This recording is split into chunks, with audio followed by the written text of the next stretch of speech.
Selamat siang semuanya. Assalamualaikum warahmatullahi wabarakatuh. Waalaikumsalam warahmatullahi wabarakatuh. Oke, kita mulai saja ya untuk pertemuan hari ini.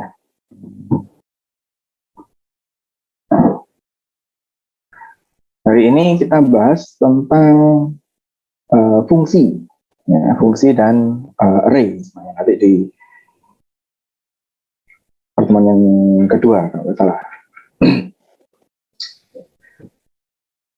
Untuk fungsi dan array sebenarnya hampir sama dengan bahasa pemrograman yang lain ya. Untuk di PHP kita juga bisa menerapkan konsep function yang biasanya function ini dulu pertama kali biasanya digunakan di pemrograman terstruktur ya, atau struktural, sehingga nanti kita bisa mempersingkat listing programnya atau menggunakan kembali kode-kode yang sudah ditulis sebelumnya. Jadi sebenarnya function ini untuk daripada kita melakukan menulis sebuah perintah yang sama berulang-ulang, sebaiknya kita jadikan perintah tersebut sebagai function. Nah, sehingga nanti untuk menggunakannya kita tinggal memanggil nama fungsinya saja, kita sudah bisa menerapkan perintah tersebut. Ya, biasanya itu fungsi dari function ya, di PHP ataupun di bahasa pemrograman yang lain. Nah, biasanya function ini dipisahkan dari program utama. Jadi biasanya pada saat kita membuat sebuah aplikasi ya dari pemrograman PHP, misalkan function apa saja yang kita butuhkan, nah itu dideklarasikan terlebih dahulu. Baru nanti setelah kita deklarasikan semua, baru kita panggil di mana di program utamanya dipanggil nama-nama function yang dibutuhkan di sini. Nah, sebenarnya kalau kita berbicara tentang function, itu nanti pasti ada yang namanya juga prosedur dan function.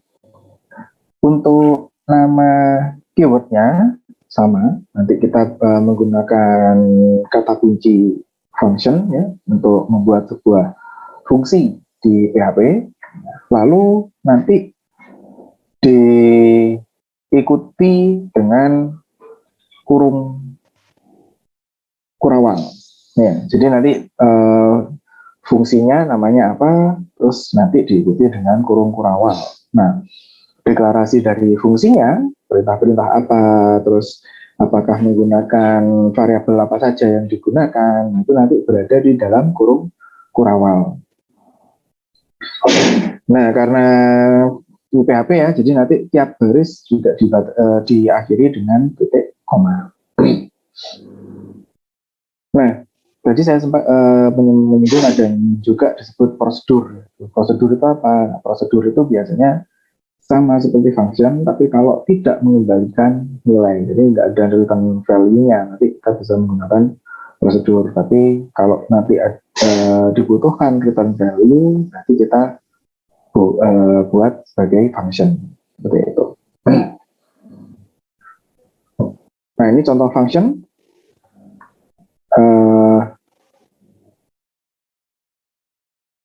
Nanti ada function yang sudah disediakan sebenarnya oleh PHP ya. Jadi untuk mempermudah perhitungan, untuk mempermudah beberapa operasi, entah itu nanti operasi terhadap number atau angka ya, atau numerik, dan juga ada function-function yang nanti bisa digunakan untuk operasi terhadap teks, data-data atau value yang tipenya berupa teks. Nah, ini ada beberapa contoh fungsi dari PHP. Jadi ini sudah disediakan oleh PHP, kalian tinggal nanti menggunakan seperti ini, atlasis, ini memberi garis miring, ada tanda kutip dan sebagainya, ada karakter, count karakter, terus implode, terus ada number format, ini menampilkan angka. Jadi nanti kalau misalkan kita ingin membuat ribuan itu nanti 1.000.000.000, jadi setiap 1000 kasih titik. Nah itu nanti kita bisa menggunakan number format. Terus ada strain replace, strain shuffle, strain split. Ini semua operasi terhadap string atau teks. Nah lalu juga ada untuk format tanggal, misalnya date, get date, terus make time dan sebagainya. Terus ada untuk operasi dengan file, ada copy dan sebagainya. Ini nanti bisa kalian gunakan langsung. Jadi kalau misalkan nanti kalian, ini juga salah satu fungsi bawaan dari PHP. Jadi kalian nanti sebaiknya tidak membuat function dengan nama yang sama seperti ini. Ya, supaya nanti PHP nggak salah menerjemahkan kode program kalian. Lalu untuk function itu sendiri, itu nanti ada yang memiliki parameter dan ada yang tidak. Ya. Nah, maksudnya function itu memiliki parameter. Apakah function yang memiliki parameter itu? Parameter itu nanti adalah variabel perantara yang nantinya menyimpan input dari user. Biasanya seperti itu. Jadi ini biasanya kita butuhkan kalau functionnya itu nanti sifatnya private. Ya, jadi ini nanti ada hubungannya dengan konsep object oriented. Nah, object oriented programming, kita bisa membuat function itu sebagai private atau public. Kalau selama dia nggak ada identifiernya, dia pasti berupa public. Tapi kalau misalkan kita mau jadikan dia sebagai private, maka dia berubah menjadi private. Ya. Maksudnya apa? Kalau misalkan sebuah function itu dinyatakan sebagai private, berarti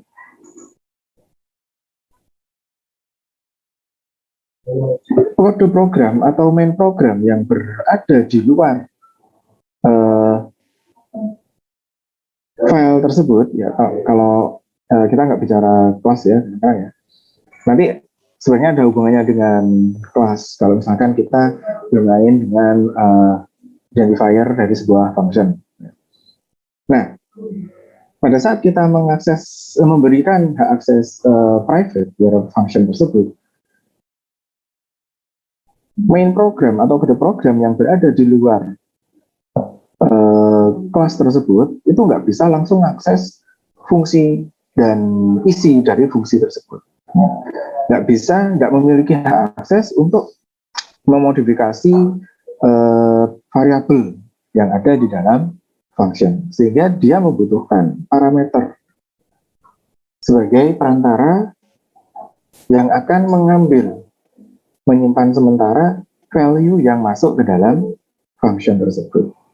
Gitu. Nah, nanti variabel yang ada di dalam function dia akan mengambil dari parameter tersebut. Gitu. Ya. Jadi biasanya berapa jumlah parameter yang dimiliki oleh sebuah function itu tergantung dari variabel yang membutuhkan parameter itu nanti berapa. Seperti itu. Ya, contohnya, misalkan saya cari contoh.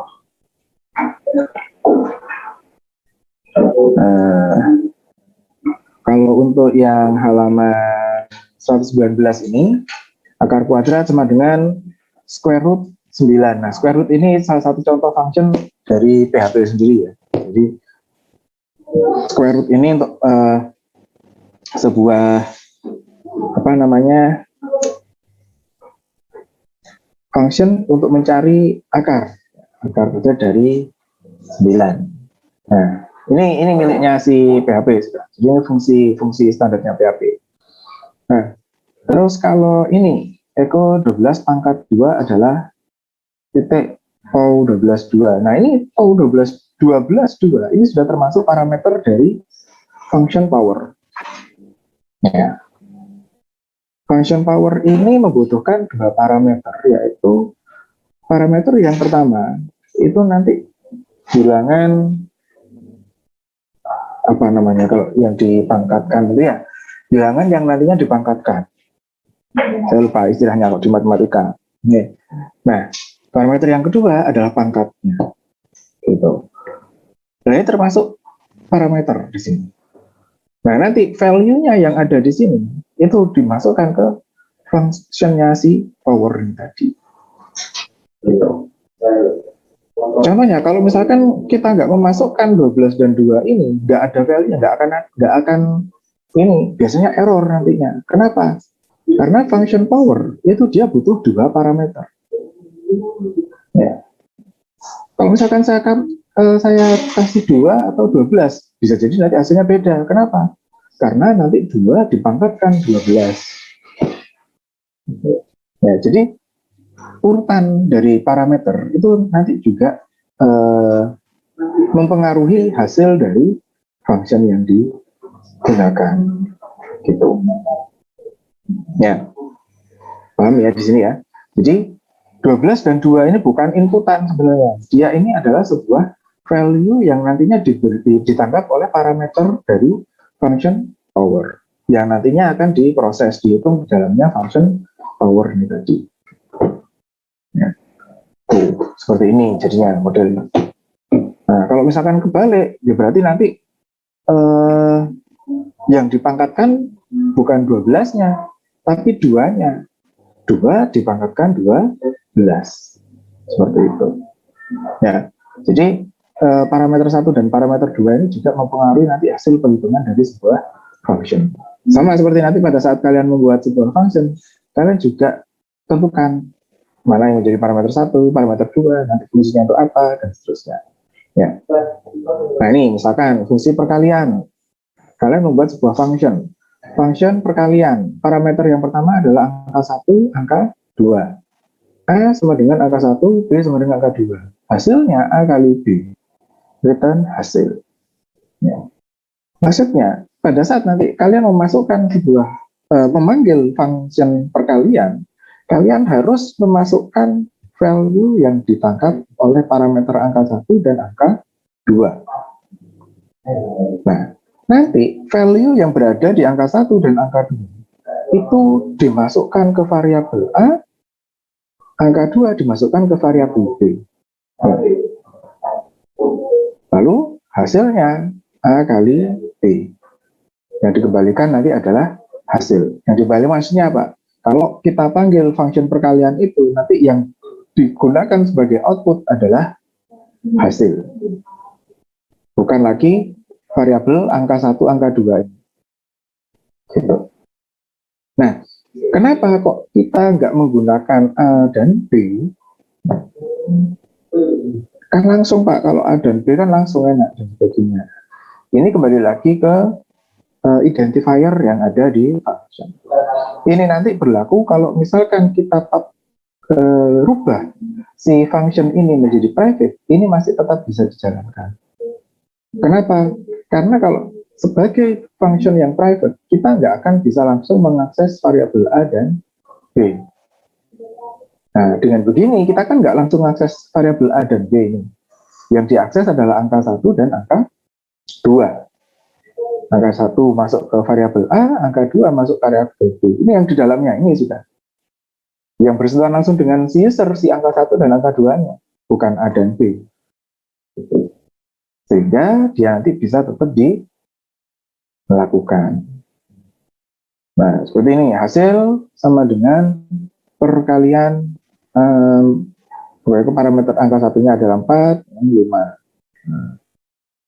Atau perkalian 7 kali 2 adalah titik perkalian 7 kali 2. Nah, ini dot perkalian 7,2 ini adalah yang dikeluarkan nanti langsung hasilnya gitu.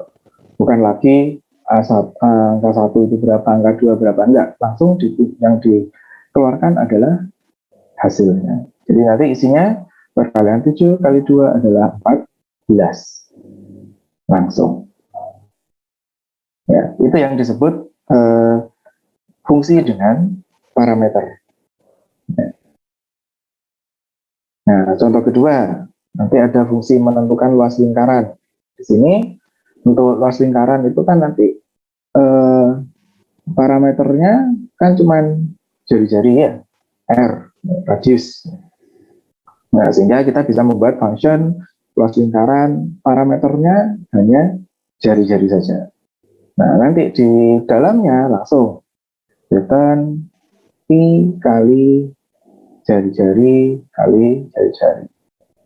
Nah, MPI ini adalah apa namanya, pi apa ya, konstanta pi 3,14 itu dikalikan radius kalikan radius karena r kuadrat, atau Pak saya nggak misalkan pengennya nanti ya ini apa, jari-jari kuadrat misalkan, nah, berarti r power ya tadi power 2,2 seperti itu boleh ya, jadikan seperti itu. Nah, berarti nanti hasilnya luas lingkaran dengan jari-jari 7 cm adalah titik luas lingkaran 7 cm. Ini nanti langsung menunjukkan hasilnya pi kali r kuadrat. Ya. Ini contoh dari sebuah function. Ya. Nah, sebentar.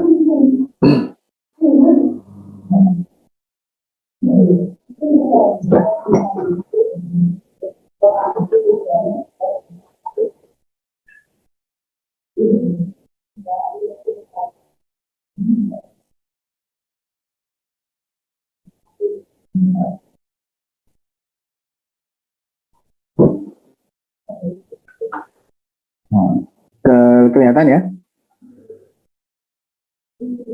Iya kan? Kelihatan, Pak. Ya? Sudah kelihatan ya? Kelihatan, Pak. Kelihatan, Pak. Oke, ini adalah contoh fungsi yang pertama. Ini fungsinya sederhana sekali.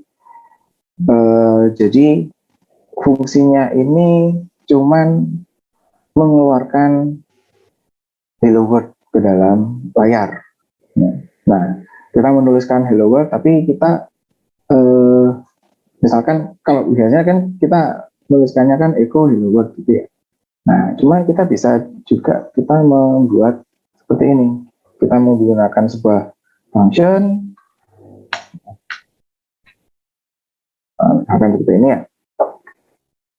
Nah,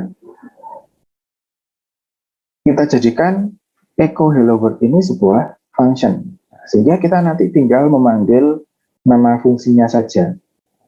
Nah, function ini adalah kata kuncinya untuk membuat sebuah fungsi. Lalu write message kurung buka kurung tutup ini adalah nama fungsinya.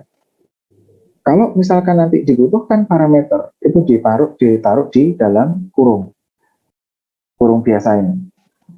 Nah, baru nanti apa yang dilakukan oleh function itu ditulis di dalam kurung kurawal, di antara kurung kurawal. Ya. Ya. Nah, untuk memanggilnya, kita tinggal memanggil fungsinya saja. Kita memanggil nama fungsinya saja, terus bisa digunakan. Jadi, mana contohnya tadi?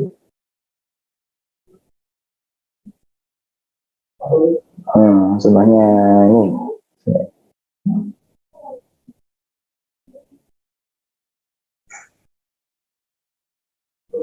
Nah, ini contohnya function yang pertama. Hello world. Kan tadi fungsinya dipanggil beberapa kali ya. Fungsinya dipanggil beberapa kali, nah akhirnya dia menuliskan sebanyak function tersebut di panggil. Gitu. Hello world. Kita tadi nggak membuat echo-nya, tapi kita langsung panggil nama fungsinya saja. Otomatis nanti dia sudah mengeluarkan hasilnya ini tadi. Ya, nih. Nah, fungsi yang kedua kita ini menggunakan parameter di sini. Nama fungsinya adalah family name. Namanya fungsinya family name. Terus parameter yang pertama adalah fname. Parameter yang kedua adalah year. Nah, yang dikeluarkan oleh function tersebut adalah echo fname refness titik born in tahun berapa. Nah, kalau misalkan kita sebutkan di sini ya family name Hege dan untuk year-nya 1975. Kira-kira nanti outputnya seperti apa?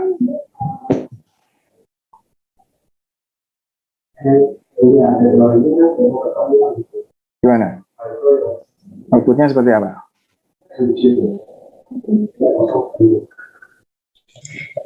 Hege born in 1975. Born in 1975. Terus yang baris kedua, Stahl Refnes born in 1978 dan seterusnya. Jadi dia nanti sesuai dengan ini ya, sesuai dengan yang di baris ke-6, dia kan first name-nya adalah Hege. F-name-nya adalah Hege, berarti nanti Hege Refnes. Terus yang baris ke-7, first name-nya adalah Stahl. Nanti ini Stahl. Tahunnya 1978. Terus yang baris ke-8, first name-nya adalah Eugene Refnes. Born-nya in 1983. Seperti itu. Ya. Jadi fungsi ini akan menyebutkan first name terus nama family-nya sama, Refnes ini. Born in 1975, 1978, dan seterusnya. Ya. Kalau yang fungsi yang ketiga, sini ada function, terus ada sum, integer x dan integer y. Z sama dengan x plus y, return z. Echo 5 plus 10 sama dengan sum 5,10. Echo sum 7 tambah 13 sama dengan sum 7,13. Echo 2 plus 4 sama dengan sum 2,4. Nah, ini nanti yang masuk ke integer x dan integer y itu yang ditanda petik atau yang di dalam kurung? Dalam kurung. Dalam kurung. Ya. Jadi walaupun sama ya, ini sama 5 tambah 10-nya, tapi yang di dalam tanda petik ini cuma output saja dia. Yang masuk ke dalam integer x dan y itu adalah yang berada di dalam kurung, yang berada di setelah nama fungsinya. Itu yang disebut passing parameternya. Jadi 5 ini dipasingkan ke x, 10 dipasingkan ke y. Seolah-olah nanti x sama dengan 5, y sama dengan 10. Nah, terus dipanggil lagi fungsinya. X sama dengan 7, y sama dengan 13. Panggil lagi fungsinya. X sama dengan 2, y sama dengan 4. Seperti itu. Ya. Jadi itu fungsi dari function parameter itu tadi. Ya, kalau misalkan kita nggak pakai parameter Pak, berarti kita nanti dimasukkannya di sini. Inisiasi inputnya nanti di 3 ini. Kita nggak bisa memasukkan dari ini, nggak bisa. Ya, kita nggak bisa berubah merubah value dari variabel yang sudah dimasukkan ini tadi langsung dari luar function. Kita nggak bisa kalau kita nggak menggunakan parameter. Kita harus memasukkannya di sini, gitu ya. Itu adalah fungsi dari contoh dari sebuah function parameter. Apakah kita selalu butuh parameter Pak, function parameter Pak? Enggak, bergantung dari kebutuhan kita saja. Kalau nanti outputnya kita harapkan dari luar ya, dinamis ya, jadi seperti ini kan outputnya dari luar gitu, dari luar function sebenarnya kan ya. Nah, berarti kita butuh function parameter. Tapi kalau misalkan kita nggak apapun nanti ini nih kayak tadi yang di fungsi yang pertama ini, apapun nanti sing metu wis pokoknya hello world gitu. Ya, berarti kita nggak usah butuh function parameter. Gitu. Misalkan kalian, yang penting nanti keluarnya cuma hello world, cuma nanti sampai perulangannya selesai. Misalkan, berarti tambahkan for, fungsinya dipanggil sampai kondisinya terpenuhi, selesai sudah. Misalkan seperti itu. Ya, nanti nggak perlu menggunakan function with parameter. Tapi begitu kita butuh function yang outputnya nanti sesuai dengan inputan ya, sesuai dengan sesuai di mana dia nanti dipanggil ya, berarti kita butuh function dengan parameter. Ya, ada yang ditanyakan di sini?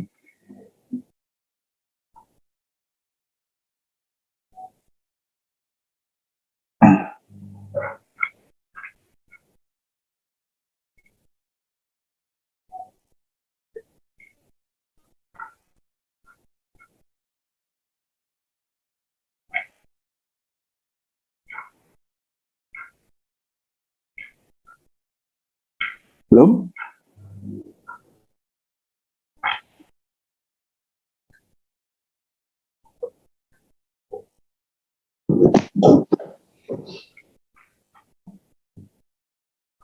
Tidak ada, Pak. Belum ya? Oke. Nanti kalian coba, di situ ada beberapa di halaman 124, di situ nanti ada tugas ya. Ada tugas, nah, nanti kalian coba-coba. Nah, seperti biasa nanti output dan screenshot kode program kalian ditaruh di Word, dijadikan laporan. Ya. Nanti saya buatkan tempat pengumpulan tugasnya nanti di ya. Nah, yang berikutnya adalah array. Array kita kemarin sudah sempat menyinggung ya. Array, apa sih array itu? Kalau kita analogikan sebenarnya array itu seperti tabel ya. Cuman tabel yang terdiri dari 2 kolom. Maksudnya apa? Di situ nanti cuma ada nama index, dan index itu kolom yang pertama, value nanti kolomnya yang kedua. Nah, isi dari array-nya. Nah, array ini dia adalah tipe data komposit, jadi bentukan. Dia maksudnya bentukan apa? Dia bisa memiliki tipe data yang berbeda-beda. Misalkan nanti ada tipe data array yang tipenya integer, karena dia isinya adalah data-data angka, numerik, misalkan nilai ujian akhir, misalkan semuanya angka ya, nilai ujian akhir nanti angka taruh sebuah array. Nah, ya nanti tipe datanya juga sesuai dengan itu, sesuai dengan apa yang tersimpan di sana. Terus ada juga array yang artinya isi datanya adalah karakter misalkan, karena nanti isinya ternyata ada nama dan sebagainya, nama mahasiswa dan seperti itu. Nah, fungsinya array ini sebenarnya untuk ini ada ilustrasi. Misalkan kalian ingin membutuhkan sebuah variabel yang digunakan untuk menyimpan 10 nama mahasiswa. Maka kalau kita membuat sebuah variabel, misalkan kayak ini, nama 0, nama 1, nama 2, nama 3, sampai 10, lalu diisikan namanya ke sana. Bisa, ya kan? Boleh-boleh saja, sah-sah saja. Akan tapi ya kalau 10, kalau 100, nah, berarti nanti kalian butuh bikin 100 variabel, mulai dari 0 sampai 99, diisikan satu-satu dan sebagainya. Nah, oke, kalau misalkan nanti memasukkan value ke dalam variabelnya,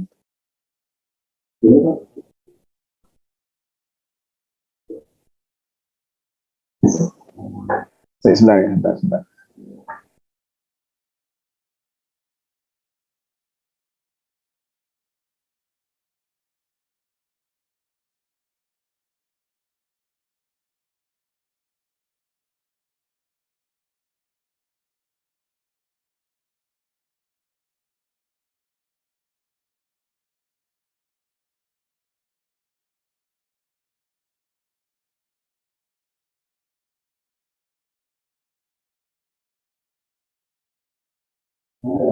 Oke, lanjut. Tuh. Saya belum share screen ternyata ya. Nah, jadi kalau misalkan kita membuat satu variabel yang sama, walaupun sama ya, intinya ini nyimpen satu nama, nama kedua, nama ketiga, sampai 100 ya.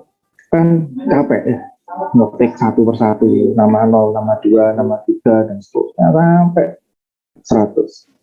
Nah, kalau misalkan kita sudah punya, kita sudah tahu, ini nanti data yang tersimpan itu ya namanya mahasiswa. Nah, maka kita bisa membuat sebuah variabel. Nama variabelnya cuma cukup satu, nama mahasiswa, misalkan ya, nama mahasiswa. Tapi isinya nanti adalah berupa array yang terdiri dari 100 data itu tadi. Nah, ini kan lebih manusiawi ya. Jadi kita bikin sebuah satu variabel yang bisa menyimpan 100 nilai nama mahasiswa tadi. Gitu. Ya. Kenapa? Karena kita sudah tahu ini tipe datanya sama semua. Nanti semuanya bentuknya berupa string. Berarti kita bisa masukkan. Nah, terus statusnya Pak? Ya, kayak kemarin. Kita gunakan perulangan untuk mengeluarkan satu persatu value dari array itu tadi. Gitu. Tapi Pak, kalau misalkan saya ingin mengeluarkan satu saja,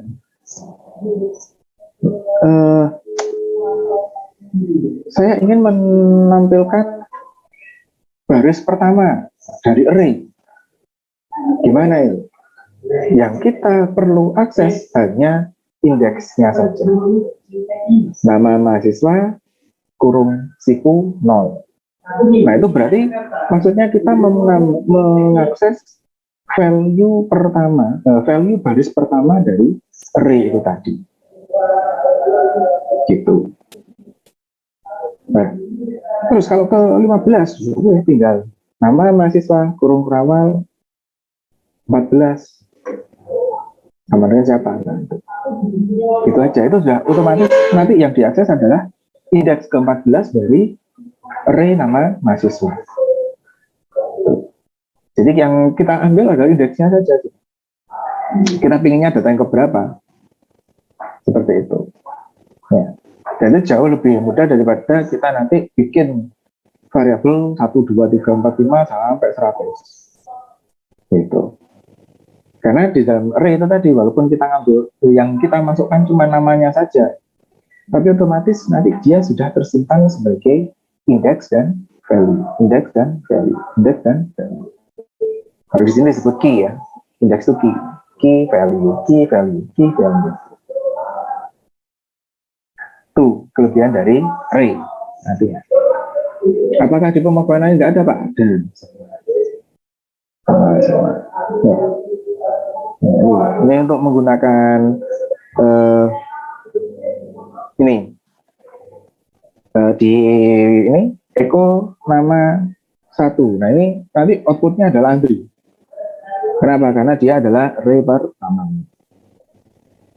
Eko nama 2, nanti keluarnya Joko. Ini pembuatan array-nya. Nah ini nanti kalau misalkan kita masukkan satu persatu itu memang ini ya apa namanya, sama aja Pak kalau masukkan dari apa satu kayak gini yang tetap nulis 100 ya sama tetap nulis 100. Tapi kan biasanya array ini digunakan untuk ambil data dari tabel di database, hasil ditampilkan di sini, ditampilkan di array. Nah sehingga nanti kita tinggal mengakses satu persatu seperti ini. Ya. Nah ini seperti ini. Kalau mau menghapus ada, bisa menghapus, tinggal menghapus yang dihapus yang array yang keberapa, terus nanti bisa. Juga ada dia operasi di array juga ada.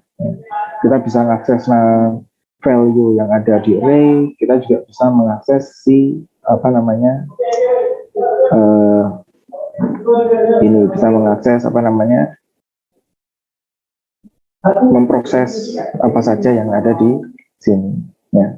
Nah ini nanti ada yang disebut kalau misalkan tadi kita nggak ngakses ininya ya, nggak ngakses indeksnya, itu array biasa ya. Nah, ada namanya associative array. Nah, associative array ini nanti yang tadinya apa namanya 1, 2, 3, indeks 0, 1, 2, 3 itu kita ganti menjadi variabel tertentu, nama tertentu tergantung kita nanti. Nah ini berarti nanti maksudnya kalau Muhammad itu nanti value-nya adalah 2000. Kalau Kobir itu nanti value-nya adalah 1000. Kalau Zara value-nya adalah 500. Nah yang nanti kita ambil adalah ini. Ini sama saja seperti tadi. Kalau array 2000, 1500. Ya, berarti nanti kalau kita nggak kasih seperti ini, tetap ini indeks 0, ini 1, ini 2. Aksesnya ya nanti 0, 1, 2. Salary 0, salary 1, salary 2. Tapi kalau kita kasih Muhammad, ya berarti nanti gini, salary Muhammad, salary Qadir, dan salary Zara. Ya. Nah, ini kalau ya ini ya. Nah, ini pakai for each. For each number is value. Echo value is. Nah, ini nanti kalian coba hasilnya seperti apa sih? Kalian bisa pahami perbedaannya kalau misalkan kita misalkan ini Punakawan, array Semar, Gareng, Petruk, Bagong. Eko Punakawan 0, hasilnya siapa? Ini indeks 0, 1, 2, 3. Berarti nanti yang keluar nanti Semar dan seterusnya. Tapi kalau kita ganti ini Punakawan 1, 2, 3, 4. Kalau Punakawan 3 hasilnya siapa? Ini. Bukan lagi karena 1, 0, 1, 2, 3, 1, 2, 3. Berarti kalau misalkan masih seperti ini, kalian tampilkan nanti Punakawan 0, Punakawan 3, hasilnya nanti Bagong. Tapi kalau kita jadikan Punakawan 1, 2, 3, 4 seperti ini, nanti hasilnya Petro. Ya. Paham ya di sini ya? Yang pertama, kita nggak mengatur indeksnya. Indeksnya jadi dimulai dari 0. 0, 1, 2, 3. Nah, yang kedua, kita mengatur indeksnya. Punakawan 1 itu Semar, Punakawan 2 itu Gareng, Punakawan 3 itu Petruk, Punakawan 4 itu Bagong. Nah, sehingga kalau saya sebut Punakawan 3 di baris yang kedua hasilnya Petruk. Kalau yang pertama hasilnya Bagong gitu. Ya, karena kita nggak ngeset yang pertama, kita nggak ngeset 0, 1, 2, 3 ini nggak di set otomatis, jadi indeksnya diberikan otomatis. Kalau ini enggak, Sama seperti yang ini. Ya, kalau kita nggak ngasih ya ini array-nya 0, 1, 2, 3, 4. Nah, tapi kalau kita kasih seperti ini, kalau dikasih namanya asosiatif ya. Jadi kita mengasosiasikan sebuah array tadi dengan key atau kunci yang berbeda, gitu. Yang kita anggap lebih mudah lah. Misalkan apapun nanti yang misalkan nama mahasiswa, NIM dan sebagainya itu boleh-boleh saja. Gitu. Ya. Nah, terus nanti juga ada yang namanya multidimensional array. Nah, kalau tadi kan kita hanya membahas tentang array yang terdiri dari maksimal 2 kolom. Maksimal 2 kolom maksudnya ada key, ada value. Nah, tapi bisa jadi nanti terdiri dari lebih dari 2 kolom. Ada key, value 1, value 2, value 3. Nah, ini biasanya nanti kalau kita ngambil data dari database seperti itu. Ada key, kolom yang kedua, kolom kedua, kolom ketiga, kolom keempat, dan seterusnya. Nah, itu sudah disebut multidimensional array. Seperti ini. Array yang pertama, Muhammad, array fisiknya 35, matematikanya 30, chemistry-nya 39. Lalu untuk kodir, array isinya fisiknya 30, matematika 32, chemistry-nya 29, dan seterusnya. Nah, nanti seperti apa ini? For Muhammad, fisik, dan seterusnya. Nah, ini nanti skalanya seperti apa? Nah, ini berarti di dalam sebuah array, nanti ini ada yang namanya untuk key Muhammad, itu ada 2 kolom. Fisik 35, math 30, chemistry 39. Lalu untuk kodir, ada fisik 30, math 32, itu kan sudah lebih dari 2 kolom. Ya. Nah, itu disebut multidimensional array. Seperti itu. Nah, ini nanti bentuknya aksesnya seperti apa? Nah, aksesnya nanti seperti ini. Max yang pertama namanya ya, lalu nama ini. Nah, nanti keluarnya ini. Lalu Muhammad fisik apa namanya berapa? 35. Max for Kadir in math. Max Kodir math. Nah, berarti nanti yang diakses adalah kodir tapi yang matematika dan seterusnya. Ya. Ini yang kolom pertama, ini kolom kedua, kolom pertama, kolom kedua, pertama, kolom kedua. Nanti yang keluar nilainya, bukan fisiknya lagi tapi nilainya. Ini karena ini key semua, ya. Key semua. Jadi kalau misalkan kayak di apa namanya? Kayak di tabel itu ada modelnya nama mahasiswa, terus mata pelajarannya apa, nilai dari masing-masing mata pelajarannya apa. Nah, itu yang diambil adalah nilai dari mata pelajaran. Gitu. Ya, berarti kan ada 3 kolom ya, 3 kolom, nanti nilai ya. Nah, ini nanti bisa juga digunakan untuk operasi matrik. Ya.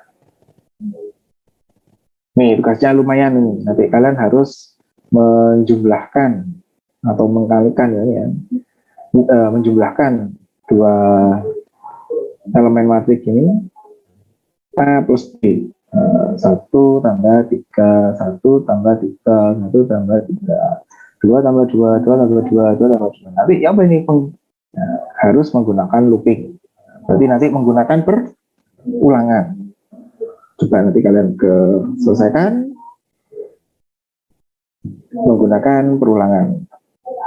Menggunakan PHP ya nanti ya, nggak boleh menggunakan apa namanya Python ya. Ini kan di Python enak Pak, tinggal pakai NP array, nggak boleh ya. Itu Python, kita sekarang pakai di PHP. Ya, jika kita nggak menggunakan Python, ya. Oke, ada yang tanyakan untuk array? Pak, permisi. Ya, silakan. Jadi untuk soalnya kan tidak boleh melakukan penyembelahan manual itu berarti maksudnya gimana itu Pak? Nah, maksudnya nanti kalian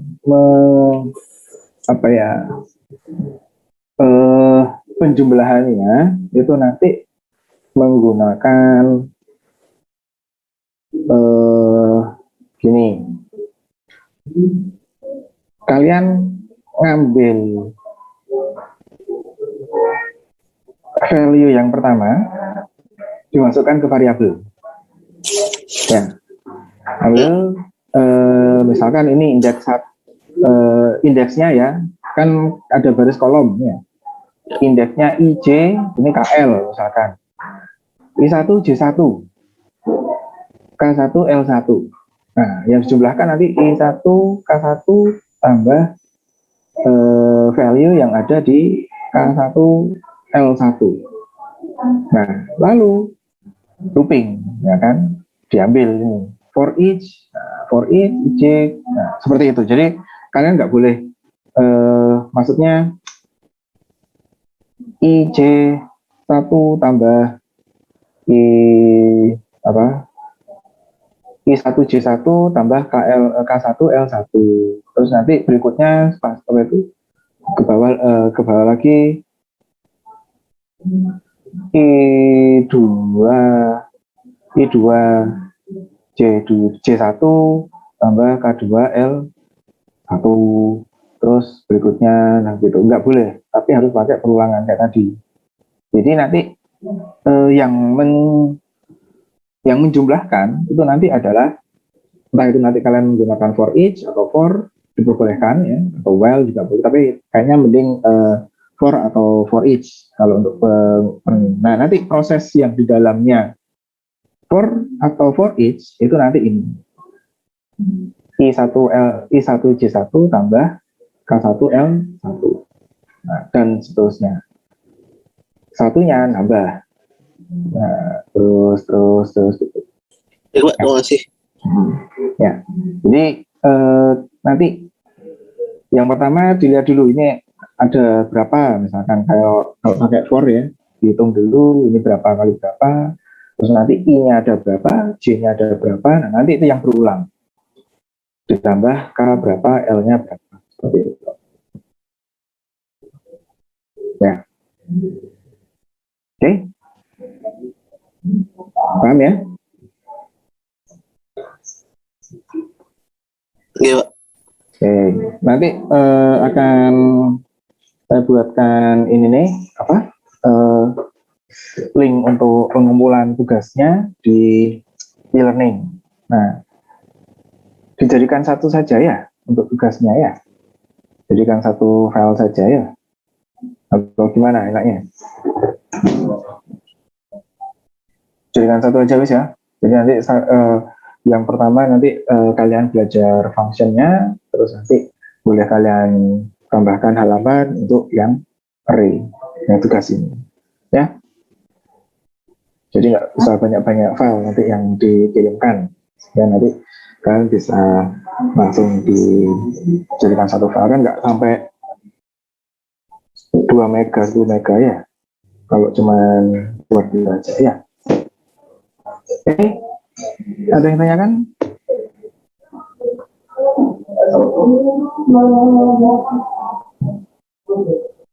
Nggak ada? Kalau nggak ada, bisa mulai dikerjakan. Kalau misalkan ada yang ditanyakan, bisa hubungi saya via WA, ya. Nanti akan, ya insya Allah nanti tak usahakan nanti saya jawab ya. Baik. Kalau begitu, saya akhiri sampai di sini pertemuan hari ini. Selamat siang. Assalamualaikum warahmatullahi wabarakatuh. Waalaikumsalam. Terima kasih, Bapak. Terima kasih, Pak. Waalaikumsalam warahmatullahi wabarakatuh. Terima kasih, Pak.